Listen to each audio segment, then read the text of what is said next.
ku rike wannan sirrin da kyau to da wannan zamani ne na makirci da hassada da jifa da kulli da tsafi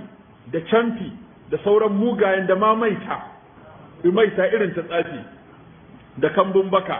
da sauran sharrance ila firashi kulla lailatin baya fasa wannan duk dare jama'a kaffaihi sai ya hada hannayensa biyu thumma nafasa fihima sannan nafasu an ce iska ce ake so ta fito da yawu kaɗan shine banci tsakanin nafaka da nafasa shi nafaka iska ce kawai ake so shi ko nafasa yawu ya dan fito amma ba kaki ka tofa a hannun ba a ji dan huci da dan dumudi da dan sanyin miyau ya zuba akan hannunka sai ka yadda kake shafa mai sai ka shafe kanka gaba daya qara'a fihi ma sai ya karanta qul huwallahu ahad wa qul a'udhu bi rabbil falaq wa qul a'udhu bi rabbin nas thumma yamsahu bihima mastata'a min jasadihi